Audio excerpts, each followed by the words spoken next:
Guys, kumusta kayong lahat? Bagong lahat guys, subscribe.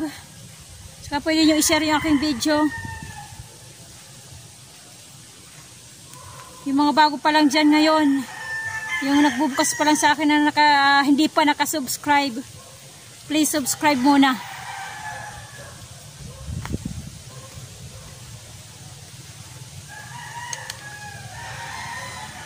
Okay guys, sinisilip ko lang, daming kinalkalan.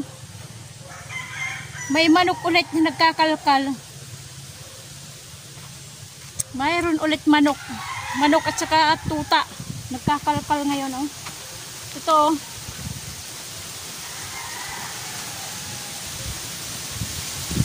Ayan, kinalkalan yung sa gitna, oh. Ito, oh. Butas. Aso. Yung tuta nagkalkal, hindi manok. Kasi mayroon pang ano ng tuta, eh. Bakat ng paa. Na pa. Malambot kasi ang lupa pa doon sa ano, sa pinagtatanim pag tinaniman ng yung puno. Malambot yung lupa. Kaya madaling kalkalin. Siguro diyan sila magpupupo.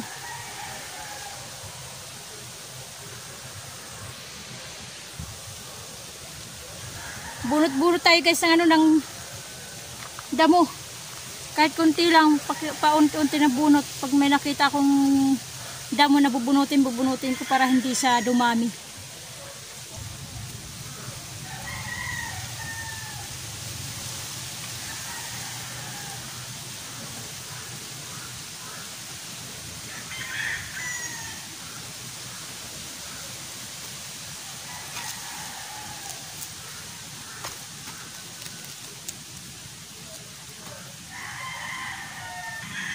Baka mabagsakan tayo ng nyog. Kasi mahangin.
Tingnan nyo guys, bumagsak na nyog ang galing dito sa puno.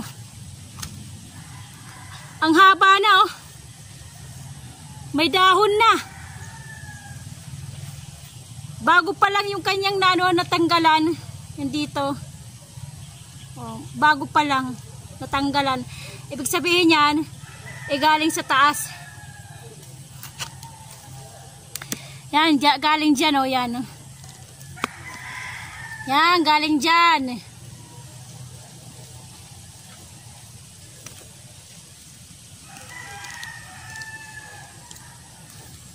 Iba yung mga puno dito, yung mga nyog. Bago bumagsak, may dahon na. malakas kumapit dito. Wala na. Sabi nila, pag ganyan daw, ganyan, na may dahon na, tapos hindi pa bumabagsak, ibig sabihin daw niya na mali ang pagtanim. Mali ang pagtanim nun. Kaya ganon. Ayan o. Haba na, wala nang sabaw o. Halata naman kasi bago dito eh o. Bago pa lang. Di ba mayroon dito yung parang ano, nakaganyan. Bago pa lang tanggal o. Ayan o. May guhit, malinis pa oh. Malinis pa dito. Ayan oh, diyan. Palang bagong ano, bagsak. Malakas kasi ditong hangin, mayroon kasing bagyong paparating, tsaka umuulan-ulan. Umuulan ng malakas tapos hihinto, tapos uulan ng bigla. Mayroon kasing padating na bagyo dito sa amin sa Eastern Samar. Kung hindi Friday, Saturday.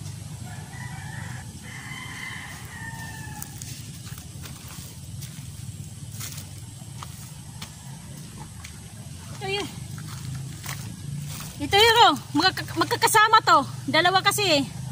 Malamang nakaganyan yan eh. Yan yung ganyan, ito. Yung para siyang bulaklak. Yan natanggalan. Malakas ang kapit niya eh. Yan. Sakto nga, dito nga. Yan, dito nga guys oh. Ayan, sakto nga, nakaganyan siya. Nakaganyan siya kayo. So yan oh, sakto. Yung kanyang ano, yan. Kung hindi pa dito bumagsak. Dapat kasi dito yan, bumabagsak ito, natatanggal to eh. Ito. Yung ganito, natatanggal dapat yan, hindi eh. Makapit talaga siya guys. Makapit. Naman tagal na oh. Dito nga siya, ayan oh. Ayan. Sakto guys, oh, ganyan oh. Hindi siya pwedeng ano, pag ano, lahian ng pagtatanim. Hindi siya maganda.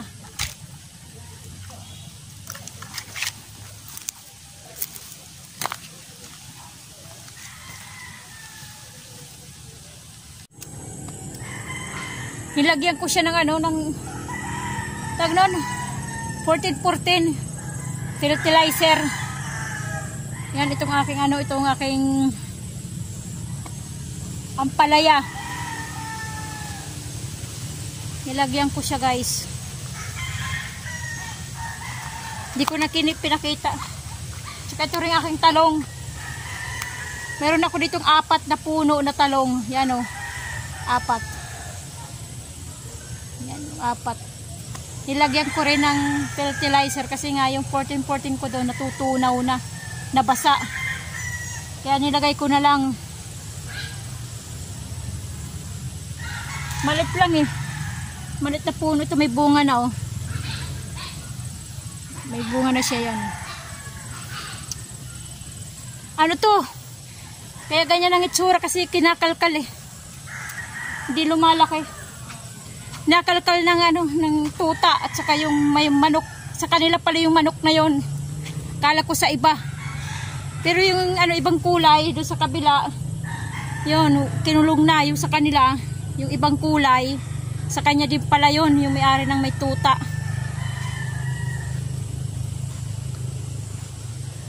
Ayaw ikulong. Ang sabi lang sa akin eh, maganda rin daw yung para may daw ako bantay dito. Bantay din, ano nga. Eh ayoko eh. Kinakalkal kasi yung aking tanim. Sabi ko sa kanya, hindi maganda kasi kinakalkal yung puno ng ampala, ng ano, ng kamuting kahoy. Ang rason niya, maganda na raw yung kasi may bantay daw. Eh wala namang babantayan dito eh. Wala namang pipitasin dito, walang nanakawin eh. Walang magnanakaw dito, walang nagnanakaw. Wala naman kung ano eh. Wala naman kung mga manok na inaalagaan kaya walang nanakawin. Ayun lang yung aking upo. Dadalawang bunga. Okay guys. Uwi na ako. Kasi ano, makulimlim. Hapon na, wala pa naman alas 5, kaya lang makulimlim. Baka mabutan naman ako ng ulan kagaya ng dati. Habang naglalakad ako, naabutan ako ng ulan. Kalsada, lakas pa naman. Kaya magano na ako, magre-ready para umuwi.